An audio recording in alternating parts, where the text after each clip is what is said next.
রবীন্দ্র ভবনে ব্যাংকের credit outreach programme. ক্ষুদ্র ব্যবসায়ীদের ঋণ সরাসরি দোরগোড়ায় পৌঁছে দেওয়ার আহ্বান। ক্ষুদ্র ও মাঝারি ব্যবসার মাধ্যমে গ্রামীণ ও প্রত্যন্ত অঞ্চলের সাধারণ মানুষকে স্বাবলম্বী করে তুলতে আর্থিক সাহায্য সরাসরি তাদের দোরগোড়ায় পৌঁছে দেওয়ার আহ্বান জানানো হয়েছে। মঙ্গলবার আগরতলা রবীন্দ্র শতবার্ষিকী ভবনে আয়োজিত রাজ্য স্তরের ব্যাংকগুলির এক বিশেষ ক্রেডিট আউটরিচ প্রোগ্রাম। এই বার্তা দেন ভারত সরকারের অর্থ পরিষেবা বিভাগের সচিব এম নাগরাজু। প্রদীপ প্রজ্বলনের মাধ্যমে অনুষ্ঠানের সূচনা করে তিনি জানান, কৃষক ও স্বনির্ভর গোষ্ঠীর সদস্যরা যাতে কোনো রকম হয়রানি ছাড়াই সহজে ঋণ পেতে পারেন, সেদিকে আর্থিক প্রতিষ্ঠানগুলোকে আরো যত্নবান ও উদ্যোগী হতে হবে। অনুষ্ঠানে অর্থ পরিষেবার সচিব দেশের ব্যাংকিং ক্ষেত্রের একটি বিরাট সাফল্য তুলে ধরে জানান, চলতি বছরের এপ্রিল মাস পর্যন্ত দেশে প্রায় 58 কোটি নতুন ব্যাংক অ্যাকাউন্ট খোলা হয়েছে, যার মধ্যে 32 কোটি অ্যাকাউন্ট মহিলাদের। তিনি আরও উল্লেখ করেন যে প্রধানমন্ত্রী মুদ্রা যোজনার অধীনে এখন কোনো রকম গ্যারেন্টি ছাড়াই ছোট ব্যবসার জন্য ঋণ প্রদান করা হচ্ছে। এই কর্মসূচির অংশ হিসেবে ত্রিপুরার প্রায় 10,000 গ্রাহককে ক্ষুদ্র ব্যবসার জন্য আর্থিক সুবিধা বা ঋণ দেওয়া হবে বলেও জানান তিনি। অনুষ্ঠান মঞ্চ থেকেই রাজ্যের বিভিন্ন প্রান্তের প্রান্তিক ও ক্ষুদ্র ব্যবসায়ীদের হাতে ঋণের চেক তুলে দেওয়া হয়।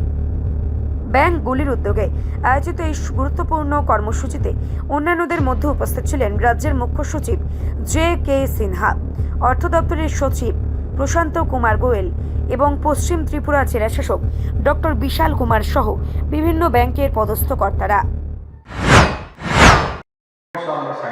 56 crore loans গত 12 সালে স্কিম অ্যানাউন্সমেন্ট করার পর 56 crore আমরা লোন স্যাংশন করেছি।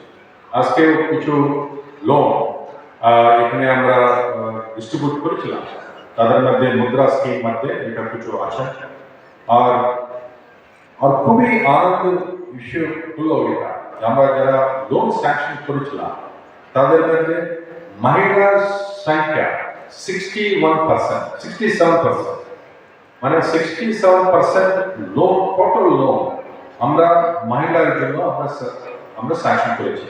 All bank, RRB, schedule commercial bank, private sector bank, public sector bank সব মিলে এটা মহিলার জন্য আমরা প্রাধান্যতা পেয়েছি। তাদের এখন অনেকজন মহিলারা দেশের বিভিন্ন MSME মাধ্যমে রোজগার করে আর এমপ্লয়মেন্টে দিয়ে তাদের। আর সেটা ছাড়া সুরক্ষার জন্য অনারেবল প্রাইম মিনিস্টার তিনটা স্কিম অ্যানাউন্সমেন্ট করেছিল, সবাই ওনার কাছে আছে। একটা হলো PM জীবন জ্যোতি বীমা যোজনা, আর একটা আছে PM সুরক্ষা বীমা যোজনা, আর তিসরাটা হলো অটল পেনশন যোজনা। আমি এই তিনটার ক্ষেত্রে জীবন জ্যোতি বীমা যোজনা সবাইকে জানি কিছু অ্যাক্সিডেন্ট পর এটা আমরা দিই। এটা এনরোলমেন্টটা ছিল এখন মোটামুটি 26 crore এনরোলমেন্ট আছে, 26 crore বেনিফিশিয়ারিজ এনরোলমেন্ট করা হয়েছে। আর PM সুরক্ষা বীমা যোজনা এই স্কিমে 56 crore বেনিফিশিয়ারিজ আছে। এখানে যদি আনফর্চুনেটলি যদি কিছু মারা যায় তাহলে যারা ইনশোর তাদেরকে 2 লাখ টাকা আমরা অ্যাকচুয়ালি ইন্স্যুরেন্স মাধ্যমে আমরা দিই। আর অটল পেনশন যোজনা পেনশন অনার্গানাইজ সেক্টরে যারা লোক আছে, গভর্নমেন্ট সার্ভিস নাই, গভর্নমেন্টে কাজ করে না, প্রাইভেট সেক্টরে কাজ করে না, কিন্তু নিজের রোজগার ছাড়া তাদেরকেও আমরা পেনশনের জন্য অটল পেনশন যোজনা স্কিম মাধ্যমে আমরা দিই। মাসে মাসে টাকা দিতে পারে। এটা এখন পর্যন্ত মোটামুটি 8.5 crore বেনিফিশিয়ারিজ এটা স্কিম মাধ্যমে ভর্তি হয়েছে। আর একই টাকা PM Svanidhi and stand up India scheme, SC, ST, OBC মহিলা, SC, ST মহিলা বেনিফিশিয়ারির জন্য PM স্বনিধি, PM বিশ্বকর্মা আর কিষান ক্রেডিট কার্ড, এইসব স্কিমগুলি আমরা চালাই। ত্রিপুরাতে আমি দেখি এখানেও স্কিমগুলি ভালো চলছে, ব্যাংকের পার্টিসিপেশন খুবই ভালো আছে। আর লাস্ট 2 साल पहले ऑनरेबल प्राइम मिनिस्टर लॉन्च करते हैं PM विद्या लक्ष्मी, मतलब ये स्कीम में कोई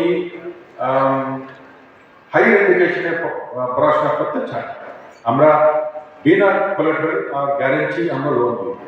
আমি আজকে একটা মেয়ে সে বলছিল সেই ইম্পেরিয়াল কলেজ লন্ডন ওনার জন্য লোন নিয়েছেন।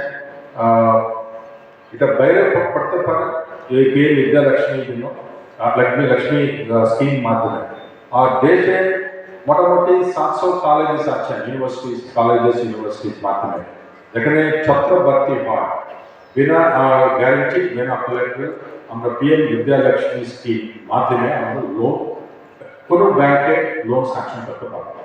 এসব স্কিমগুলি রিপোর্ট সংবাদ প্রতীক্ষা।